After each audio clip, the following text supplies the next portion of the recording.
Hello guys, आपका स्वागत है आपके अपने YouTube channel English grammar with SK sir में। यदि चैनल पे नए हैं प्लीज़ चैनल को सब्सक्राइब करिएगा, वीडियो को लाइक करिएगा, शेयर करिएगा। होपफुल आप सभी बहुत बढ़िया होंगे, मस्त होंगे। तो आज हम स्टार्ट करेंगे न्यू सेशन। पिछले सेशन में हम लोगों ने एडवर्ब के बारे में पढ़ा था। आज हम स्टार्ट करेंगे वर्ब। क्या होता है वर्ब, इसके टाइप्स पढ़ेंगे और उस टाइप्स में कौन कौन से टाइप्स होते हैं। यानी वर्ब क्या होता है, वर्ब में क्या सारे टाइप्स को देखेंगे, कौन कौन से अदर टाइप्स होते हैं, जो टाइप्स हैं उन्हें टाइप्स को देखेंगे। स्टार्ट करते हैं, चलिए स्टार्ट कर रहे हैं। क्या है वर्ब, क्या होता है। The verb is the most important word in a sentence. मतलब एक सेंटेंस में वर्ब क्या होता है, मोस्ट इम्पॉर्टेंट वर्ड होता है। यानी कि मोस्ट इम्पॉर्टेंट वर्ड यानी बहुत आवश्यक, यानी सबसे ज़रूरी वर्ड होता है। It tells us what is subject, ये बताता है सब्जेक्ट क्या है। यही बताता है वर्ब, बताता है कि what is subject, what is subject does, subject कौन सा काम कर रहा है। यानी सब्जेक्ट क्या बता रहा है कि सब्जेक्ट कौन सा काम कर रहा है। यही बताता है कि व्हाट इज सब्जेक्ट डज, यानी एक सब्जेक्ट क्या करता है। And what done to the subject, और सब्जेक्ट के साथ क्या होगा। यही बताता है कि सब्जेक्ट के साथ क्या होने वाला है और सब्जेक्ट क्या कर रहा है और सब्जेक्ट क्या है, किससे पहचानेंगे। वर्ब ही डिफाइन करता है। एक वर्ब से हमें पता चलता है किसी सेंटेंस में क्या है, सब्जेक्ट है। इस वजह से ये क्या है, मोस्ट इम्पॉर्टेंट वर्ड है। कैसा है, मोस्ट इम्पॉर्टेंट वर्ड है, यानी बहुत ज़रूरी वर्ड है। ये क्या है बताते हैं, बहुत ज़रूरी वर्ड है।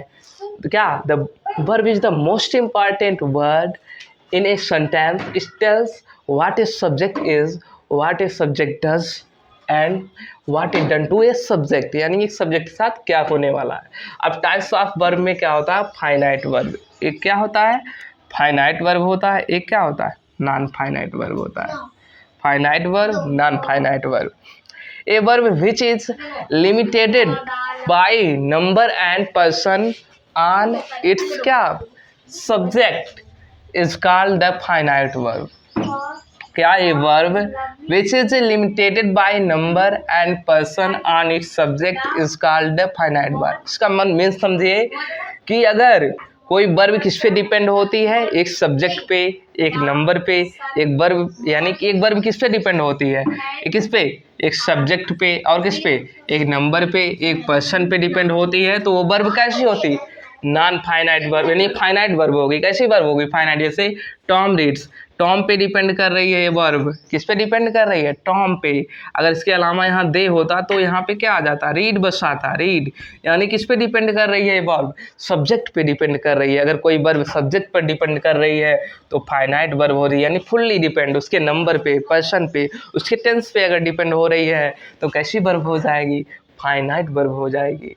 और नॉन फाइनाइट वर्ब यहीं पे क्या होती है, non finite verb is that which derive from a verb has no subject, जिसके पास कोई सब्जेक्ट नहीं होता। ऐसी वर्ब जिसका कोई सब्जेक्ट नहीं होता। सब्जेक्ट का मतलब यानी ये सब्जेक्ट पे डिपेंड नहीं करती, कुछ भी डिपेंड नहीं करती एक सब्जेक्ट पे। यानी सब्जेक्ट पे डिपेंड होने का मतलब यानी नंबर या पर्सन के अकॉर्डिंग ये चेंज नहीं होती। जैसे एग्जांपल मैंने लिखा, Rahul wants to join army. Rahul क्या करना चाह रहा है, इंडियन आर्मी में ज्वाइन होना चाह रहा है। तो किस पे डिपेंड हो रही है, वर्ब पे डिराइव हो रही है। टू ज्वाइन यहाँ पे क्या है, नॉन फाइनाइट वर्ब है। कौन सा वर्ब है, नॉन फाइनाइट वर्ब है। यहाँ पे क्या हो गया, नॉन फाइनाइट वर्ब है। टू ज्वाइन, टू ज्वाइन इस वजह से नॉन फाइनाइट वर्ब है क्योंकि ये क्या है, इस सब्जेक्ट पे डिपेंड नहीं है, इस पे डिपेंड है, यानी कि वर्ब से डिराइव हुआ है, न कि इस पे।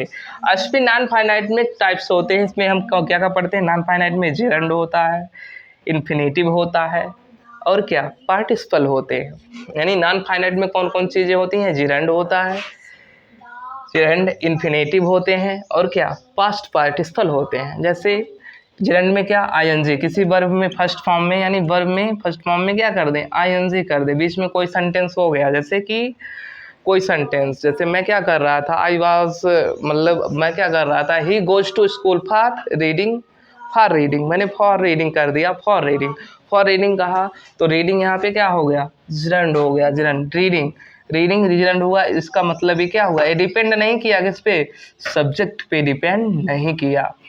और इन्फिनेटिव क्या होता है, टू प्लस वर्ब, यानी टू प्लस वर्ब से क्या हुआ, ऐड हुआ। जैसे इन्फिनेटिव इसको भी कह सकते हैं, he Rahul want to join to join, क्या इन्फिनेटिव भी क्या होते हैं, नॉन फाइनाइट वर्ब होते हैं। और पार्टिसिपल में कौन से, प्रेजेंट और पास्ट पार्टिसिपल, यानी अगर सेंटेंस में क्या आईएनजी से होता है या थर्ड फॉर्म से होता है तो past participles and present participle कब होगा, जब आईएनजी से होगा। क्या हमने पढ़ा, वर्ब क्या होता है, यानी वर्ब जो काम होता है क्या हो रहा है सेंटेंस में, यानी मोस्ट इंपॉर्टेंट वर्ब होता है जो किस पे डिपेंड करता है, इसे हमें सब्जेक्ट का पता लगता है, सब्जेक्ट में क्या हो रहा है, क्या होने वाला है, क्या काम हो रहा है, यानी कि क्या वर्क हो रहा है। और टाइप्स ऑफ वर्ब में फाइनाइट वर्ब और नॉन फाइनाइट वर्ब के बारे में पढ़ा। फाइनाइट वर्ब वो होती हैं जो टेंस, नंबर और पर्सन सब्जेक्ट पर डिपेंड करती हैं, जबकि non finite verb tense, number and person पे डिपेंड नहीं करती हैं। तो नॉन फाइनाइट वर्ब के टाइप्स क्या होते हैं, एक टाइप्स होता है जिरंड होता है, इन्फिनेटिव होता है, पार्टिसिपल होते हैं। पार्टिसिपल में कौन कौन से होते हैं, एक होता है present participle, past participle, present में क्या आईएनजी और इसमें थर्ड फॉर्म। तो प्लीज़ चैनल पे नए हैं, चैनल को सब्सक्राइब करिएगा, वीडियो को लाइक करिएगा, शेयर करिएगा। धन्यवाद।